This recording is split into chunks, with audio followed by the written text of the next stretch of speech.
সুপ্রিয় দর্শক, আপনাদের সবাইকে আমন্ত্রণ জানাচ্ছি আমাদের সাপ্তাহিক আয়োজন যে কথা কেউ বলেনি অনুষ্ঠানে।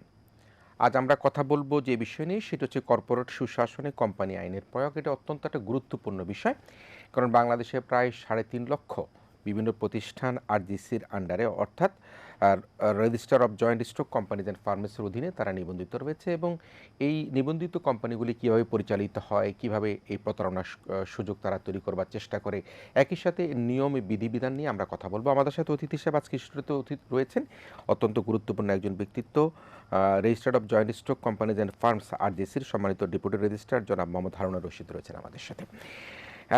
জনাব হারুন রশিদ, আমরা শুরুতেই বলেছিলাম প্রায় 3.5 লক্ষ কোম্পানি আপনাদের আরজিসির অধীনে রেজিস্টার্ড রয়েছে। এখন যে বিষয়টি সেটি হচ্ছে যে আসলে কীভাবে রেজিস্ট্রেশন প্রক্রিয়াটা হয়। অনেক সময় দেখা যায় যে রেজিস্ট্রেশন করে ভুয়া কোম্পানি তৈরি করা হয়, দালালের খপ্পরে পড়ে, এবং এই কোম্পানির রেজিস্ট্রেশন করতে গিয়ে অনেক সময় বিড়ম্বনার শিকার হয়। যেহেতু দীর্ঘদিন থেকে আপনি প্রাতিষ্ঠানিকভাবে এখানে কাজ করছেন, আপনি শিক্ষকতাও করেন, পেশা হিসাবে আপনি বিভিন্ন জায়গায় এই বিষয়ে আপনি পড়াইও থাকেন, সে অবস্থার প্রেক্ষাপটে আরজিসি কোম্পানির ভূমিকা এবং রেজিস্ট্রেশন প্রক্রিয়া, যাতে মানুষের মধ্যে একটা সাধারণ ধারণা হতে পারে কিভাবে এই রেজিস্ট্রেশন তারা করতে পারে, কীভাবে প্রতারিত হবে না, কীভাবে দালালের খপ্পরে পড়বে না, একই সাথে যে কোম্পানিগুলো তারা গঠন করবার পরে প্রতারণা করবার আশ্রয় গ্রহণ করে, সেগুলি প্রতিরোধের প্রক্রিয়া নিয়ে আপনি বিশ্লেষণ করবেন। আপনার প্রশ্নের ভিতরেই উত্তর লুকায়িত রয়েছে যে ভুয়া কোম্পানি। ভুয়া তো কোনো কোম্পানি হয় না। যেটা নিবন্ধিত হয় যে কোম্পানিগুলা, ধরেন আপনি 4-5 জন বন্ধু মিলে লেখাপড়া শেষ করে আমরা চাকরির পিছনে না ঘুরে যদি আমরা ডিজায়ার করি, মনে করি যে আমরা একটা এন্টারপ্রেনার হব, আমরা উদ্যোক্তা হব, তখন সিদ্ধান্ত নেয় তারা যে আমরা কোম্পানি নিবন্ধন করব। নিবন্ধন করতে গেলে আরজিসিতে আসতে হয়। একটু বলে রাখা ভালো, আরজিসি বাংলাদেশের প্রথম ডিজিটাল অফিস।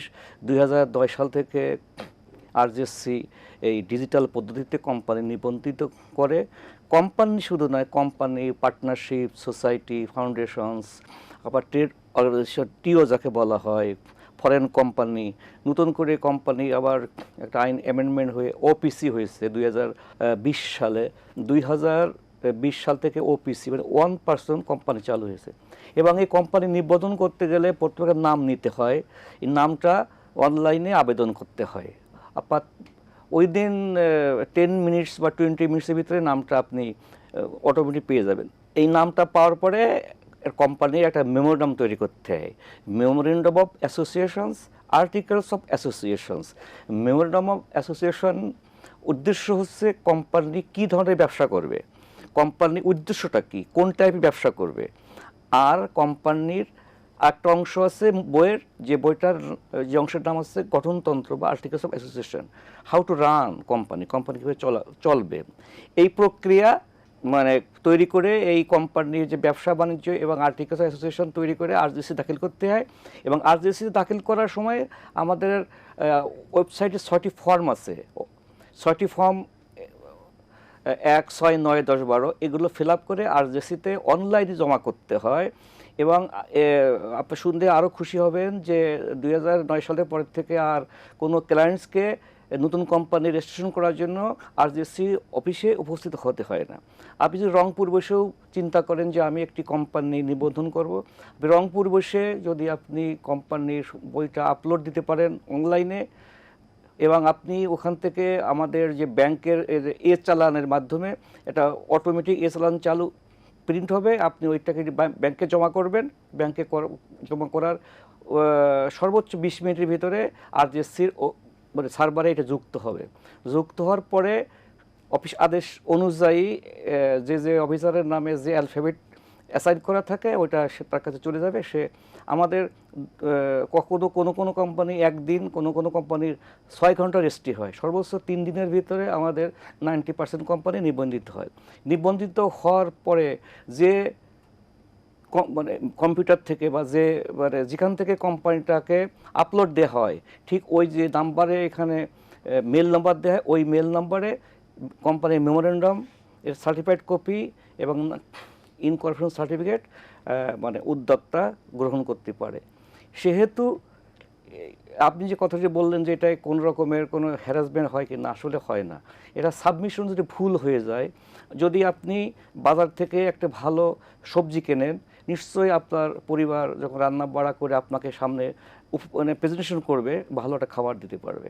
তদ্রূপ যদি আপনি কোয়ালিটিফুল সাবমিশন দিতে পারেন, তাহলে আপনি ৮ ঘন্টায় বা ৪ ঘন্টা কোম্পানি রেজিস্ট্রি হয়। এমনও আমরা শুনেছি যে ব্যাংকে টাকা জমা দিয়ে ওই কোম্পানির উদ্যোক্তা তার অফিসে ফেরত যেতে যেতে কোম্পানির সার্টিফিকেট উনি পেয়ে গেছেন।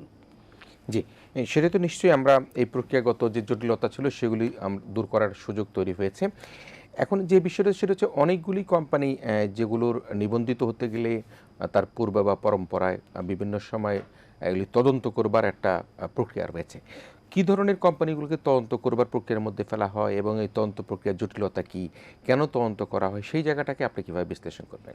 তদন্ত করার বিধান কোম্পানি আইনে নাই, তারপরেও বর্তমানে একটি কোম্পানি যখন নিবন্ধিত হয়, যেসব পরিচালক বা উদ্যোক্তা কোম্পানিতে মানে সংযুক্ত হয়, তাদের প্রত্যেকের ঠিকানা দিতে হয়। বাবার নাম, মায়ের নাম, জন্ম তারিখ এবং এনআইডি নাম্বার এবং টিন এবং মোবাইল নাম্বার। আমাদের আরজেসির সঙ্গে নির্বাচন কমিশন এবং এনবিআরের সঙ্গে এমইউ করা আছে। এ কোম্পানি নিবন্ধনের পূর্বেই আপনার ওই ব্যক্তির পার্টিকুলার্স আমরা ওয়েবসাইটের মাধ্যমে অটোমেটিকলি জেনে নিতে পারি। যদি কেউ ভুল সাবমিশন করে, তখন ওই কোম্পানিটা আর নিবন্ধন করা যায় না, অপেক্ষা করতে হয়। যখন স্টেক হোল্ডারের তরফ থেকে এই যে শর্টফল থাকে, কেউ যদি ভুল নাম্বার দিয়ে থাকে, তখন ওই কোম্পানিটা নিবন্ধন করা যায় না। তখন কোম্পানি আরজিসি থেকে নোটিশ করা হয় যে আপনার টিন অথবা এনআইডির সঙ্গে মানে ম্যাচিং করছে না। তখন কোম্পানিটা মানে হেল্ড আপ রাখা হয়। 1 দিন, 2 দিন, 3 দিন, 4 দিন, 5 দিন, 7 দিন, যখনই কোম্পানির উদ্যোক্তাগণ এই এনআইডি বা টিন সার্টিফিকেটগুলো সঠিকভাবে আবার অনলাইনে দাখিল করবে, তখন এটা মানে নিবন্ধন হয়। তদ্রূপ কোম্পানি নিবন্ধনের পূর্বে আমাদের এই যে ডিজিটালি মানে তদন্ত করার সুযোগ রয়েছে বা আরজিসি করে থাকে, যেটা একেবারেই মানে স্বতঃসিদ্ধ হয়ে থাকে। এটা ডিজিটালি উইদাউট ম্যান্ট আছে এটা এইগুলো। ইভেন দ্যাট টিন, এনআইডি এবং টেলিফোন নাম্বার বর্তমানে আপনাদের আমরা মানে আরজিসি এটা মানে নিবন্ধন করার পূর্বেই ভেরিফাই করার সুযোগ রয়েছে বা করা হয়ে থাকে। জি, এখানে আরেকটা বিষয়, যেমন আপনাদের কাছে নিবন্ধন নিল, নিবন্ধন নিয়ে দেখা গেল আরজিসির নিবন্ধনটাকে ভাঙিয়ে সারা জেলায় বিভিন্ন প্রতিষ্ঠান তৈরি করে সেখানে একটা প্রতারণার জাল তৈরি করবার অপচেষ্টা করা হলো এবং অনেক কর্মী নিয়োগ করা হলো। জেলা জেলায় কর্মীরা গিয়ে দেখলো সেখানে কোনো অফিসও নাই। এখানে আরজিসির কোনো ভূমিকা আছে কিনা এই ধরনের জাল প্রতারণা, প্রতারকদের নিয়ন্ত্রণ করবার ক্ষেত্রে? অ্যাকচুয়ালি আমরাও তো সমাজের মানুষ, আমরাও দেখি এগুলা, কিন্তু আরজিসি একটি রেগুলেটরি অথরিটি নয়, এটা একটা রেজিস্ট্রেশন অথরিটি। শুধুমাত্র রেজিস্ট্রেশন দিয়ে থাকে। যে যে ব্যবসা করবে, সেই ব্যবসা করার জন্য একটা দপ্তর আছে, মন্ত্রণালয় আছে, সেখান থেকে আপনার সার্টিফিকেট নিতে হয় বা লাইসেন্স নিতে হয়। Licensing authority, regulatory authority. একটি আমাদের একটু বলে রাখি, আরজিসির প্রায় 3.5 লক্ষ এনটিটিকে ম্যানেজ করার জন্য যে পরিমাণে লোকবল দরকার, আরজিসিতে এই ডেস্ক পর্যায়ে যে অফিসারগুলো কাজ করে, এদের সংখ্যা মাত্র 7 জন। এই হিউজ অফ কাজ, হিউজ অফ ওয়ার্ক লোড নিয়ে এই যে আমরা আরজিসি যে কর্মযজ্ঞ পরিচালনা করছে, এটা অত্যন্ত দুরূহ এবং টাফ ব্যাপার। তারপরে প্রতি মাসে 11, 12, 1300 পর্যন্ত নতুন কোম্পানি নিবন্ধিত হয়। তাছাড়াও প্রত্যেক মাসে 40 থেকে 60,000 পর্যন্ত কোম্পানি নিবন্ধনের পরবর্তী প্রত্যেক বছরে ম্যান্ডেটরি এজিএম করতে হয়। মানে কোম্পানির অনেকগুলো কাগজ, ব্যালেন্স শিট জমা দিতে হয়, শেয়ার সামারি জমা করতে হয়। এই হিউজ অফ পেপারস 40 থেকে নিম্নে 40, 50, 60,000 পর্যন্ত ডকুমেন্টস আরজিসিতে দাখিল করা হয়। এই হিউজ অফ ওয়ার্ক লোড দিয়ে কাজ করার প্রেক্ষিতে আমরাও দেখি মাঝে মাঝে পত্রপত্রিকায় একটি কোম্পানি নিবন্ধিত হয়ে এই চটকদার মানে বিজ্ঞাপন দেয়, লোক নিয়োগ করে। আসলে এই বিষয়গুলো ব্যক্তিকেন্দ্রিক। আরজিসি রেগুলেটরি অথরিটি না, শুধুমাত্র রেজিস্ট্রেশন অথরিটি। কেউ যদি নিজের মানে পেটে ছুরি মেরে দেয়, আসলে কারো কিছু করার থাকে না। একটা বিজ্ঞাপন দিল, মানে হুমড়ি খেয়ে পড়ে। হুমড়ি খাওয়ার কারণও আছে। এই বাংলাদেশে প্রায় 2.5 থেকে 3 কোটি উচ্চশিক্ষিত তরুণ বেকার। যখন চাকরির একটা সুযোগ পায় তারা ওখানে তৎপর হয়ে যায়, কিন্তু ওটা ভালো মন্দ দেখার সুযোগ পায় না, যে কোম্পানিটা সঠিক কি বেঠিক, এটা রেজিস্ট্রেশন প্রাপ্ত কি না, এগুলো দেখা তাদের সুযোগ হয় না। এই সুযোগটা নিয়ে এই প্রতারক চক্র তাদের উচ্চ মূল্যে বেতন দেবে। এবার ঠিক 1 মাস 15 দিনের ভিতরে তারা, আমরাও দেখি পত্রপত্রিকায় যে বিভিন্ন পদে লোক নেয়, নেওয়ার পরে তারা আবার তাদের ডিমান্ড করে যে এখানে নিয়োগ পেতে গেলে বড় বড় পদে এখানে কিছু টাকা জামানত দিতে হয়। এই জামানতটা নিয়ে এবং জামানতটা নেওয়ার পরে দেখি, এটা কিন্তু আমার পত্রিকার থেকে এবং আপনাদের মিডিয়ার মাধ্যমে আমরা অবগত হই, যেহেতু আমি সমাজের মানুষ, আপনি সমাজের মানুষ, যে বলে যে আপনি রংপুরে যে যোগদান করেন, কিন্তু এই 15-20 দিনের ভিতরে হয়তো কোটি কোটি টাকা ওই কোম্পানি আসলে হাতিয়ে নেয়। এটা অত্যন্ত পরিতাপের বিষয়। এটা আমাদের খারাপ লাগে, কিন্তু আসলে আমাদের হাতে তো কোনো মানে আরজেসির হাতে এরকম কোনো মেকানিজম নাই বা প্রশাসনিক কোনো ক্ষমতা নাই। আমাদের শুধু রেজিস্ট্রেশন দেওয়ার পরে, যেমন এই এটিএন বাংলা একটি কোম্পানি, এই কোম্পানিটা রেজিস্ট্রেশন আরজেসিতে হয়েছে, আপনি ভালো জানেন, প্রাজ্ঞ মানুষ, আপনার অনুষ্ঠান আমি অনেকবার দেখেছি। আর সেই সৃষ্টিকর্তার কাছে আমার কৃতজ্ঞ যে সেই অনুষ্ঠানে আপনার মুখোমুখি হয়ে আমি দুটি প্রশ্নের উত্তর আজ জাতির সামনে পেশ করতে পেরেছি। আমি কৃতজ্ঞ রবের কাছে। এবং এই প্রতিষ্ঠানটা চালু করতে গেলে আপনার কিছু রেগুলেটরি অথরিটি আছে, তথ্য মন্ত্রণালয় থেকে লাইসেন্স নিতে হয়। তা এর ভালো মন্দ দেখভাল কিন্তু আসলে তথ্য মন্ত্রণালয় করে থাকে, বিটিআরসি করে থাকে। আর আমরা শুধুমাত্র দেখে থাকি, আরজেসি শুধুমাত্র দেখে থাকে কোম্পানির ম্যানেজমেন্ট, মালিকানা। আরজেসি মূলত একটা মালিকানা সংক্রান্ত অফিস, যেমন সাব রেজিস্ট্রি অফিস জমির মালিকানা নির্ধারণ মানে মালিকানা সংরক্ষণ করে থাকে, এবং আরজেসি কোম্পানির মালিকানা সংক্রান্ত বিষয়গুলো দেখভাল করে এবং রেকর্ডিং অথরিটি। এখানে রিটার্ন সাবমিটের যে বিষয়টা, এটি একটি মানুষের মধ্যে, যারা ছোট ছোট কোম্পানি আছে এদের মধ্যে এক ধরনের মিশ্র প্রতিক্রিয়া রয়েছে। যেমন আমরা আয়করের রিটার্ন সাবমিটের কথা কিন্তু দেখি, কিন্তু আরজিসিতে রিটার্ন সাবমিট করতে হয়, সেটা কিন্তু অনেক ক্ষেত্রে অনেকে না বুঝে রিটার্ন সাবমিট করে না। এই রিটার্ন সাবমিটের প্রক্রিয়াটা খানিকটা আপনি বলেছেন, আরেকটু কি স্পষ্টভাবে দর্শকদের বলবেন কিনা, যাতে তারা এই কথাগুলো বুঝতে পারে আসলে যে রিটার্ন সাবমিটটা করা জরুরি এবং এই রিটার্ন সাবমিট না করলে কি কি ধরনের অসুবিধার মুখোমুখি হতে পারে। নিবন্ধনের দিন থেকে প্রথম এজিএম 18 মাসের ভিতরে এজিএম করতে হয়। এজিএম এর সহজ ভাষা আছে অ্যানুয়াল জেনারেল মিটিং, মানে মালিকানা সংক্রান্ত। আমরা 4 জনের কোম্পানি করেছি, 100 আমার শেয়ার নিয়ে কোম্পানি নিবন্ধন করেছি। এই প্রথম কোম্পানির জীবনে একবারই 18 মাসের ভিতরে একটা এজিএম করতে হয় প্রথম বছরের। পরবর্তী বছরে একটি করে এজিএম করতে হয়। এজিএম এর সাথে কি দিতে হয়, এবং আরেকটু বলে রাখা ভালো, কোম্পানি আইনের প্রত্যেকটি ধারার সঙ্গে আমাদের শিডিউলভুক্ত কিছু ফর্মস আছে।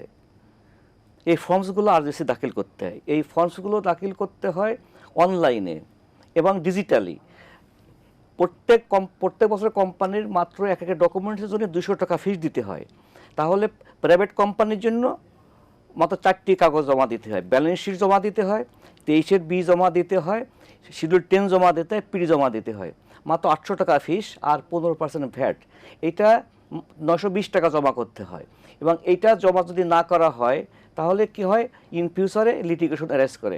এখন হয়তো কোম্পানির ভিতরে ভালো সম্পর্ক আছে এবং এটা ম্যান্ডেটরি। এটা যদি জমা না দেওয়া হয় তাহলে আপনার এখানে কোর্ট কাছারি করতে হয়, এখানে হাইকোর্টে যে পারমিশন আনতে হয়। এই জন্য পাবলিক যারা ব্যবসায়ী এবং উদ্যোক্তা, তাদের কাছে আমার অনুরোধ থাকবে, আপনারা নিয়মিত কোম্পানি রিটার্নস দাখিল করবেন। বছরে একটি রিটার্নস জমা করা, এজিএম করা ম্যান্ডেটরি, এটা করতেই হবে। সেকেন্ডলি, কোম্পানির ইন বিটুইন 1 বছরের ভিতরে অনেকগুলো ইভেন্টস হতে পারে, যেমন কোম্পানির অথরাইজ ক্যাপিটাল বৃদ্ধি হতে পারে। আমরা 4 বন্ধু মিলে কোম্পানি করার পরে আমরা প্রাইমারি স্টেজে হয়তো কম অথরাইজ ক্যাপিটাল দিয়েছি। এখন কোম্পানির উদ্যোক্তাগণ মনে করছে যে কোম্পানিটাকে একটু বড় করব, তাহলে কি হবে, এখন অথরাইজ ক্যাপিটাল বৃদ্ধি করতে হবে। এর সঙ্গে আছে 4 নম্বর ফর্ম এবং সঙ্গে 8 নম্বর ফর্ম, এবং কত টাকা বৃদ্ধি করবেন এটা সহ আরজিসি দাখিল করবেন। এবার অথরাইজ ক্যাপিটাল বৃদ্ধি করলেন, এবার মনে করছেন যে আমাদের তো লিকুইড মানির দরকার, এই কোম্পানিটাকে পরিচালনা করার জন্য আমাদের কিছু টাকা, আমাদের অর্থের দরকার। তখন এই কোম্পানির উদ্যোক্তারা নিজেদের ভিতরে শেয়ার বৃদ্ধি করবে, শেয়ার অ্যালটমেন্ট দেবে। এটা হচ্ছে 15 নম্বর ফর্ম, এটা দাখিল করতে হবে, মাত্র 200 টাকা ফিস আর 15% ভ্যাট। এরপর কোম্পানির মনে করলো যে আমরা কোম্পানি কিছু পরিচালক নতুন করে নিয়োগ করব। এই পরিচালক নিয়োগ করা দুই রকমের হতে পারে, একটা শেয়ার অ্যালটমেন্ট দিয়ে নতুন লোক নিয়োগ করা, নতুন পরিচালক নিয়োগ করা। আর একটি হতে পারে যে বিদ্যমান যে পরিচালকগুলো আছে তাদের থেকে শেয়ারগুলো কিছু কিছু দিয়ে নতুন পরিচালক নেওয়া এবং মূলধন বৃদ্ধি করা। এইখানে একটি কথা বলে রাখা ভালো, কোম্পানির যতগুলো কাজ আছে, কোম্পানির গুরুত্বপূর্ণ হচ্ছে আপনার এই শেয়ার ট্রান্সফারের কাজটা। এতে যদি ভুল হয় উদ্যোক্তাদের খুব সতর্কতার সাথে কাজটি করতে হয়। যেমন আমার হাতে একটা বন্দুক আছে, আমি হাতে বন্দুকটা ধরে রেখেছি ট্রিগারের পরে আঙুল দিয়ে। যতক্ষণ আমি ট্রিগারের পরে আঙুল রয়েছে ততক্ষণ আমি আমার গুলি কথা শুনবে। ট্রিগারের টিপ পড়ার পরেই সামনে গুলি বোবা অন্ধ, সে সামনে আমার আপনজন আছে, আমার স্ত্রী সন্তান মা বাপ মানবে না, ফুটো করবে। তদ্রূপ শেয়ার ট্রান্সফারের বিষয়ে প্রত্যেকটা শেয়ার হোল্ডার পরিচালকদের সতর্কতা হতে হবে। কারণ 117 শেয়ার ট্রান্সফারের মূল ডকুমেন্ট হচ্ছে 117 ফর্ম, এবং 117 ফর্মে স্বাক্ষর এবং দুইজন সাক্ষীর উপস্থিতিতে দাতা গ্রহীতা স্বাক্ষরের সঙ্গে সঙ্গে এবং 1.5 100 টাকায় 1.5 টাকার স্টাম্পিং করতে হয়। এটা দেওয়ার সঙ্গে সঙ্গে শেয়ার ট্রান্সফারটা কার্যকরী হয়ে গেল। শেয়ার ট্রান্সফারটা হয় কোম্পানির ইন্টারনাল। তাহলে আরজিসির ভূমিকা কি? আরজিসির ভূমিকা হচ্ছে যে লিগাল ডকুমেন্টসটা ঠিক করলো কিনা, প্রসিডিউরটা ঠিক করলো কিনা, এবং এই কাগজগুলো শুধু আরজিসিতে রেকর্ড করে রাখা হয়। এই আর কোনো আরজিসির কাজ না। সুতরাং কোম্পানির যারা উদ্যোক্তা আছেন, যারা কোম্পানির স্টেক হোল্ডার আছেন, পরিচালক আছেন, তাদের যতগুলো কাজ এই পরিচালক নিয়োগ এবং পরিচালককে বাদ দেওয়া এবং শেয়ার হস্তান্তর অত্যন্ত সতর্কতার সহিত করবেন। কোম্পানির যত লিটিগেশন হয়, কোম্পানির যত মামলা মোকদ্দমা হয়, এই শেয়ার ট্রান্সফার, শেয়ার বরাদ্দ এবং এই পরিচালকের নিয়োগ এবং পদত্যাগ নিয়ে হয়। দেখা গেল একটা কোম্পানি বললেন, আপনি বললেন 4 বন্ধু মিলে কোম্পানি করলো, পরবর্তীতে তারা সেই কোম্পানিটা রান করতে পারলো না, তারা এখন সেই কোম্পানিটাকে ক্লোজ করতে চায়, তো সেই জায়গার প্রক্রিয়াটা কি? কোম্পানি নিবন্ধন করার পরের থেকে ম্যান্ডেটরি এজিএম করা। অনেক ক্ষেত্রে কোম্পানি নিবন্ধন করার পরে যে উদ্দেশ্য নিয়ে কোম্পানিটা নিবন্ধিত হয়েছে, এখানে অনেক কিছু আপনার সরকারের তরফ থেকে গ্রহণ করতে হয়, অনুমতি নিতে হয়। কনজিডাল অ্যাটমসফিয়ার যদি তাদের পক্ষে না থাকে, তাহলে ওনারা কোম্পানিটা রেজিস্ট্রি করলো, করার পরে তারা ওই রান করতে পারলো না। কারণ যেসব সরকারের অনুমোদন লাগে, অনুমোদন পাচ্ছে না, এবং ব্যাংকিং ফ্যাসিলিটিস পাচ্ছে না, এবং যে ব্যবসাটা করবে ওই ব্যবসাটা তাদের পরবর্তী দেখছে দেশের অবস্থার প্রেক্ষিতে এই ব্যবসাটা তার জন্য সুইটেবল না, তখন তারা চুপ করে বসে থাকে। তখন চুপ করে বসে থাকা মানে কোম্পানি ডরমেন্ট হয়ে গেল। কিন্তু কোম্পানির উদ্যোক্তারা সতর্কতার সহিত যদি কাজ করে, তারা যদি মনে করে যে কোম্পানি চালায় রাখবো, মাত্র 920 টাকা দিয়ে বছরে চালায় রাখতে পারে। আর যদি একেবারেই মনে করে যে আমি কোম্পানিটাকে আর রাখবই না, তখন কোম্পানি কোনো প্রফেশনাল লোক দিয়ে, যারা হাইলি প্রোফাইল মানে প্রফেশনাল লোক আছে, চার্টার অ্যাকাউন্টেন্ট, অ্যাডভোকেটস, কোম্পানির সেক্রেটারি, তাদের কাছে গেলে কোম্পানিটা কীভাবে উইন্ডিং আপ করা যায়, কোম্পানি আইনের ধারা আছে, কোম্পানিটাকে উইন্ডিং আপ করে ফেলতে হয়, এটা সবথেকে ওয়াইজ হয়। তা নাহলে কোম্পানি আছে বা ইন্টিটি আছে আমাদের রেজিস্টার অনুযায়ী 3.5 লক্ষ, অ্যাকচুয়ালি অপারেশন করে 50 থেকে 60 হাজার কোম্পানি মাত্র, আর হিউজ নাম্বার অফ কোম্পানি এইভাবে ডরমেন্ট অবস্থায় পড়ে আছে। তারপরে আপনাকে আরেকটু বলে রাখি, প্রতিনিয়ত আমরা কোম্পানি উইন্ডিং আপ হচ্ছে, প্রতিনিয়ত সরকার তরফ থেকে স্টক ক্যাপের একটা বিধান আছে, এটা সরকার তরফ থেকে প্রত্যেক মাসে প্রত্যেক বছরে আমাদের এই স্টক ক্যাপের প্রক্রিয়া চলমান রয়েছে। একেবারে সর্বশেষ আলোচনায় যদি বলি, নতুন উদ্যোক্তারা যখন এই আরজিসি রেজিস্ট্রেশন করতে যায়, তারা লাইসেন্সিং অথরিটির কাছে লাইসেন্স নেয়, জমি নিবে, তারা হয়তোবা ব্যাংকিং লোন নিবে, তারপরে যদি সম্ভব হয় তারা ব্যবসা করবে, তা নাহলে সেটা ওয়াইন্ড আপে তারা চলে যাবে, বন্ধকরণ প্রক্রিয়ার মধ্যে চলে যাবে। যারা এই কার্যক্রমটাকে চালু রাখতে চায়, আপনি বলছেন যে মূলধন বাড়ানোর প্রক্রিয়া, শেয়ার বাড়ানোর প্রক্রিয়া সব কিছুই আপনি করলেন, এবং আপনি সাবধানতার কথাও বললেন যে 117 সই, যেটি শেয়ার ট্রান্সফার করাটা, এটি একেবারে পিস্তলের ট্রিগারের মতো, অত্যন্ত এটিকে সতর্কতার সাথে করা দরকার। কিন্তু এই লিটিগেশন যখন তৈরি হয়, এই লিটিগেশন মীমাংসা তো আসলে আরজিসির দায়িত্ব নয়, এটি হচ্ছে আইন প্রয়োগের সংস্থা রয়েছে, কোর্ট রয়েছে, আদালত রয়েছে।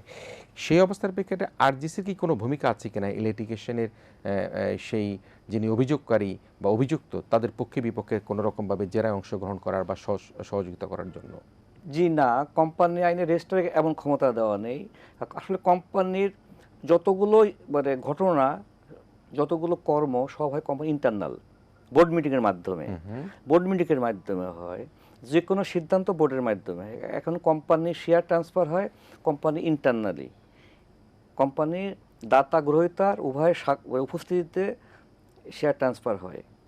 এইখানে আরজেসির যদি আপনারা পরবর্তী মনে করেন যে আমরা ভুল করেছি, টাকা পয়সা পাইনি, অনেকে বলে যে, অনেকে অভিযোগ করে যে আমরা আসলে বুঝতে পারিনি, টাকাটা আমরা কোনো পাইনি, আমরা তো অনলাইন ফর্মে সই করে ফেলেছি। এই আমি একটু উদাহরণ দিয়েছি পিস্তলের, যে এইভাবে গুলি যদি ট্রিগার টিপা হয় কিছু করার থাকে না, সে বুবা। স্বাক্ষর করা মানে আসলে ট্রান্সফারটা হয়ে গেল। তখন যদি দুই পক্ষ মিলিত হয়, মিলিত হয়ে যদি আবার ওই আমাদের কাছে যখন যায়, তখন আমরা একই বুদ্ধি দিই যে আপনার সেম প্রক্রিয়ায়, যেমন আপনাকে আমি শেয়ার ট্রান্সফার করে দিয়েছি, যখন এখানে আবার আরেকটি কথা বলে রাখা ভালো, একটা কোম্পানির শেয়ার ট্রান্সফার করতে গেলে যদি লোন থাকে, কোম্পানির লোন থাকে, তখন ওই লোন গিভিং এজেন্সি মানে ব্যাংকের থেকে একটা অনুমতি আনতে হয় যে এই ম্যানেজমেন্ট থেকে পরিবর্তন হচ্ছে, আমরা এই ম্যানেজমেন্ট পরিবর্তনের সপক্ষে আমরা অনুমতি দিলাম, আমাদের কোনো আপত্তি নেই।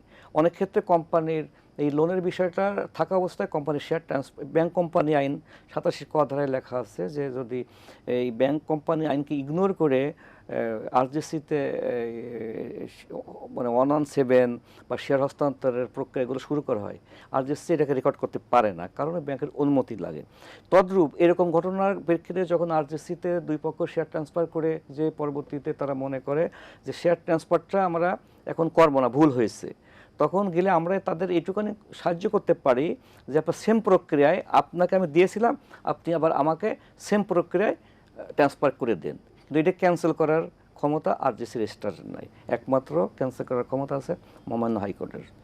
অথবা দাতা গ্রহীতা দুজনের মধ্যে থেকে তারা যদি সমঝোতার ভিত্তিতে তারা যদি আরজিসিতে যায়, তখন হয়তো বা কোনো ডকুমেন্টেশন করে তারা আদালতের আশ্রয় নিয়ে সেটাকে তারা ক্যান্সেল করতে পারবে। পারে। জি জি, একেবারে সবশেষে যদি এই আলোচনাটা করতে চাই যে আরজিসিতে যদি আপনি বলছেন এখন ডিজিটালাইজেশন হয়ে গিয়েছে, মানে মানুষের সাথে মানুষের কোনো যোগাযোগ নাই, তারপরেও কি মনে করেন যে মানুষের কোনো হয়রানি হয় কিনা, বা এই হয়রানি থেকে প্রতিকার পাওয়ার জন্য সাধারণ মানুষের জন্য কোনো মেসেজ আছে কিনা জয়েন্ট রেজিস্ট্রার কোম্পানির পক্ষ থেকে, আপনি এখানকার ডেপুটি রেজিস্ট্রার হিসাবে আপনার মানুষের জন্য বা উদ্যোক্তাদের জন্য কোনো বিশেষ কোনো মেসেজ আছে কিনা? নিশ্চয়ই নিশ্চয়ই আছে, এবং ভালো প্রশ্ন করেছে। আপনাকে সর্বোচ্চ চিন্তা করতে হবে যে কোয়ালিটিফুল সাবমিশনস, কারণ আপনার নাম আমার নাম যদি ভুল হয়, আমার শেয়ার যদি ভুল হয়, এবং কোম্পানির তরফ থেকে যে ডকুমেন্টেশন করে আরজিসি দাখিল করা হয়, যদি প্রপার উপযুক্ত লোক দ্বারা, যারা প্রফেশনাল লোক, তাদের দ্বারা যদি কাজ না করা হয়, ভুলভাল যদি দাখিল করা হয়, আপনি একটু আগে বললেন যে কিছু বিড়ম্বনা হয়, এ কথাটা আমি এইভাবেই আমি মানে বলতে চাচ্ছি, আমরা এটি স্বীকার করি না। কারণটা কি, আপনি যদি ভুল দাখিল করেন, আমি একটু আগেই বলেছি যে আমাদের এখানে অনলি 27 জন লোক এই 3.5 লক্ষ কোম্পানি ম্যানেজ করে থাকে। এখন প্রতিনিয়ত 90% কোম্পানির কাজ অটো হয়ে যাচ্ছে, যারা সঠিকভাবে দাখিল করছে। যেহেতু একটা ফর্মের কাজ, প্রত্যেকটা ধারার সাথে একটা ফর্মস জড়িত আছে, বোর্ড মিটিং করে ওই ফর্মসগুলো দাখিল করতে হয়। যদি কেউ র হ্যান্ডে দাখিল করে, মানে না বুঝে দাখিল করে, তখন এই প্রতিদিন যে কর্মযজ্ঞ এটা শেষ করে, এটা তো শেষ করা কঠিন, তারপরে যেটা ভুল হয়ে যায়, ভুলটা সংশোধন করা আসলে একটু কঠিন হয়ে যায়। আপনিও ব্যাপারটা দেখেন যে আপনার সাবমিশনটার আমাদের কোয়ার জায়গায় বলা লেখার সুযোগ নাই, আপনার নাম যা সেটাই আপনি লিখবেন, এটা আরজিসি এটা কারেকশন করতে পারে না। একটি নাম যদি ভুল করেন তাহলে আবার এফিডেভিট করতে হয়, পত্রিকায় দিতে হয়, এটা বেশ কঠিন কাজ এবং সময় সাপেক্ষ ব্যাপার। তখন যে 2-5% মানুষ ভুল বা 10% মানুষ ভুল সাবমিশন করে, মানে প্রফেশনাল লোক দ্বারা সাবমিশন না করে, তখন তারা এই যে হ্যারাসমেন্ট হয়, ওরাই প্রচার করে যে আমরা আরজিসি থেকে সাহায্য পাচ্ছি না। অ্যাকচুয়ালি আপনি যদি কোয়ালিটিফুল প্রফেশনাল লোক দিয়ে, এবং প্রত্যেক কোম্পানিতে একটা সেক্রেটারি, একটা উইংস আছে, সেই উইংসের মাধ্যমে দাখিল করা হয়, তারা ভালো জানে বোঝে, তাহলে একেবারেই ডিজিটালের যে সুফল এটা জনগণ পেয়ে থাকে। এবং কোম্পানির সর্বশেষ আমি আপনার মাধ্যমে, এই এটিএন বাংলার মাধ্যমে উদ্যোক্তা এবং স্টেক হোল্ডারদের সাধুবাদ জানাবো। আপনারা ব্যবসায়ী হিসেবে আরজিসিতে কোম্পানি নিবন্ধন করেন, এবং প্রত্যেক বছরে যে মাত্র 920 টাকা মানে আপনি ফিস দেন, তাহলে আপনার মালিকানাটা আপনার মজবুত থাকবে, এবং কোম্পানির ইন্টারনালি কোনো লিটিগেশন অ্যারেস্ট করে না। একটা ইংলিশ শব্দ আছে, জাস্টিস ডিলে জাস্টিস ডিনাইড। আজকে হয়তো আপনার সাথে ভালো সম্পর্ক আছে, কালকে না থাকতে পারে। যখন প্রতিনিয়ত আপনারা বোর্ড মিটিং, এজিএম মানুষগুলো করে রাখবেন, লিখে রাখবেন এবং এগুলো যথাযথ সমাধান করবেন, ইন ফিউচারে যদি কোনো রকম কোনো কথা ওঠে তখন ওই কথাটা আপনার বোর্ড মিটিংয়ের সিদ্ধান্ত মহামান্য হাইকোর্ট পর্যন্ত মেনে নেয়। মানে বোর্ড মিটিংটা এত গুরুত্বপূর্ণ। অনেকে আছে কোম্পানি করে, বাপ তার তার অর্থ তার স্ত্রী তার সন্তানদের নিয়ে করে, বাবা মনে করে যে সিদ্ধান্ত হয়তো আমিই নেব, টাকা আমার, ওদের আবার কি। কিন্তু যখন একটি মানুষ পরিচালক হয়ে যায়, কোম্পানির সদস্য হয়ে যায়, সবারই ভোটের মানে সমান অধিকার হয়, তখন হয়তো একদিন, আজকে হোক কালকে হোক, বাবার অনুপস্থিতিতে যখন এই রেজলিউশনগুলো লিখিত না থাকে তখন এইটা নিয়ে একটা লিটিগেশন হয়। তাই একটি বাংলাদেশে এই ধরেন 13-14 লক্ষ সরকারি মানে এমপ্লয়মেন্টের গভর্নমেন্টের সুযোগ রয়েছে, 13-14 লক্ষ মাত্র, 20 কোটি লোক এখানে।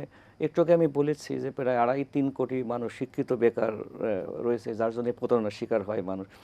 তদ্রূপ কাল বা পরশু তরশু যখন তারা দেখে বাবা নাই, এখন এই ভাই ভাইয়ের ভিতরে লিটিগেশন শুরু হয়। যে কোটি কোটি লোক চাকরি করে বিভিন্ন কোম্পানিতে, এই কোম্পানি যে এমপ্লয়মেন্ট এত কোম্পানি দেয়, বিভিন্ন কোম্পানি 1.5 লাখ 2 লাখ কোম্পানি আছে। এক প্রাণ গ্রুপের আপনার 1,75,000 এমপ্লয়মেন্ট আছে, আকিস কোম্পানি আছে 75,000, নোমান গ্রুপ আমরা গত মাসে গেছিলাম ভিজিটে, ওখানে দেখে আসছি ওদের 85,000 এমপ্লয়। এটা হিউজ আপ নাম্বার, তারা বাংলাদেশকে সার্ভ করছে। আপনার আবুল খায়ের গ্রুপের আছে 55,000। মানে আমি দু একটা নাম বললাম এই জন্য যে আমরা ওইসব কোম্পানিতে আমরা ভিজিটে যাই, যে দেখি তাদের কর্ম দেখে আমরা অভিভূত হয়ে যাই। তখন আপনি এতগুলো মাসে বেতন দেবেন, আপনি ব্যবসার উন্নতি করবেন না এই কোম্পানি ইন্টারনাল এই যে ভাই ভাইয়ের গোলমাল, ব্যবসার এই গোলমালগুলো আপনি লিটিগেশনগুলো মিট আপ করবেন, তখন আপনি তো ব্যবসা নিয়ে চিন্তা করবেন। আপনার যদি এই ইন্টারনাল লিটিগেশন নিয়ে, লিগাল ফ্রেম নিয়ে যদি সমস্যা সৃষ্টি হয়, তাহলে আপনার ব্যবসা হ্যাম্পার হয়, তাহলে আপনি আর এমপ্লয়মেন্ট কীভাবে দেবেন? এই জন্য আমি মানে ব্যবসায়ীদের এবং যারা নতুন উদ্যোক্তা এবং স্টক হোল্ডার আছেন তাদের কাছে অনুরোধ করব, আপনারা কোম্পানির কাজগুলা প্রত্যেকটা রেগুলেশন আপনারা লিখিতভাবে রাখবেন এবং সময় মতো আপনারা এই মাত্র 920 টাকা, আর না দিলে অনেক টাকা ফাইন হয়, এটা দিয়েন না। আপনারা নিয়মিত আপনারা সরকারি যে রিটার্নসগুলো আছে দাখিল করবেন, তাহলে আর কোনো রকমের মানে কোম্পানির লিগাল উইংসে কোনো সমস্যা হবে না। কারণ আজকে সম্পর্ক ভালো আছে, কালকে এটা না থাকতে পারে, তখন কোম্পানির কেস কাছে মামলা হয়, কোম্পানির হ্যাম্পার হয়। অনেক কিছু জানলাম এবং বুঝলাম, এবং প্রক্রিয়াটা সম্পর্কে নিশ্চয়ই দর্শকরা অবগত হলো। এবং বড় বড় যে কোম্পানিগুলো বললেন আপনি, প্রাণ গ্রুপ, আকিস, নোমান গ্রুপ, বিভিন্ন কোম্পানির কথাগুলো বললেন, সেখানে লক্ষ লক্ষ কর্মীরা কাজ করছে। যদি এই কোম্পানির লিটিগেশন হয় এবং ছোটোখাটো ভুলের জন্য লিটিগেশন হয়, তাহলে কিন্তু সেখানে ব্যবসা বাণিজ্যের চাইতে লিটিগেশনের দিকে তারা যখন নজর দিতে যাবে, সেখানে ব্যবসা বাণিজ্য ক্ষতিগ্রস্ত হবে। সুতরাং প্রিয় দর্শক, নিশ্চয়ই আপনারা বুঝতে পারছেন যে কর্পোরেট কোম্পানির সুশাসনের জন্য যে আরজিসির যে রেজিস্ট্রেশন প্রক্রিয়া, সেই প্রক্রিয়াকে স্বচ্ছ এবং সেই প্রক্রিয়া যাতে কোনোভাবে ভুল ত্রুটি না হয়, ভুল ত্রুটি মুক্ত হয়, সেদিকে খেয়াল রাখতে হবে। একই সাথে আমরা কোম্পানি আইনের যে বিধিবিধান রয়েছে, সেই বিধিবিধানগুলো মেনে, সকল প্রক্রিয়াগুলি মেনে আমরা আমাদের সাবমিশন করব। আমরা প্রতি বছর আমাদের যে রিটার্ন, সেই রিটার্ন দাখিল করব। শেয়ার ট্রান্সফারের সময় আমরা অত্যন্ত সতর্কতার সাথে অবলম্বন করব। আমরা নতুন শেয়ার ইস্যু করার সময় সেটাও কিন্তু আমরা সতর্কতার সাথে মূলধন বাড়াবো। সব কিছু মিলিয়েই একটা প্রক্রিয়াগত যে অবস্থান, সে অবস্থানের মধ্যে দিয়েই আমরা আমাদের এই জয়েন্ট স্টক কোম্পানির সাথে যে কাজগুলো, সেগুলো করবো। আমি দারুণভাবে ধন্যবাদ জানাতে চাই আমাদের আজকের অতিথি, রিপোর্টের রেজিস্ট্রার আরজিসির জনাব মোহাম্মদ হারুনুর রশিদ, আপনাকে আপনার চমৎকার আলোচনার জন্য। এবং এটি আমি নিজেও অনেক কিছু সমৃদ্ধ হলাম যে জয়েন্ট স্টক কোম্পানির মাধ্যমে আসলে আমরা ব্যাপারটাকে একেবারে ছোটোখাটো ধারণা হিসেবে মনে করে থাকি, কিন্তু এটা ব্যাপক কর্মযোগ্য, সেই কর্মযোগ্যের সঙ্গে আমরা আজকে জানতে পারলাম। থ্যাংক ইউ এটিএন পরিবারকে যে আমাকে এই মহতী উদ্যোগে, এই সুন্দর সন্ধ্যায় আমাকে আমন্ত্রণ জানানো হয়েছে। এবং এই কোম্পানির একটা মাদার ল এবং এই কোম্পানি একটা সম্পর্কে জনগণের জানা দরকার। আমি যে স্বল্প পরিসরে আমি আমার এই 33-34 বছরের কর্মজীবনে যে অভিজ্ঞতা শেয়ার করলাম, যদি আমার এই কথায় যদি কোম্পানি তো দেশের প্রাণ, এই লক্ষ লক্ষ মানুষকে জীবন জীবিকার ব্যবস্থা করে দেয়, তাহলে আমি খুব সন্তুষ্ট এবং কৃতজ্ঞ থাকব যে আমি আপনার মাধ্যমে, আপনার সঞ্চালনায় যে আমি আমার অভিজ্ঞতার কথা আমি শেয়ার করতে পারলাম, সত্যি ভালো লাগছে। ধন্যবাদ আপনার এটিএন পরিবারকে। প্রিয় দর্শক, আপনারা যারা এতক্ষণ আমাদের সাথে ছিলেন, কর্পোরেট সুশাসন এবং কোম্পানি আইনের যে প্রয়োগ, সেগুলি শুনলেন। আপনাদের সবাইকে আমাদের আগামী অনুষ্ঠান, আগামী আয়োজন দেখার আমন্ত্রণের মধ্যে দিয়ে যে কথা কেউ বলেন এখানেই শেষ করছি। আপনারা ভালো থাকবেন, সবাই মিলে ভীষণ ভালো থাকবেন।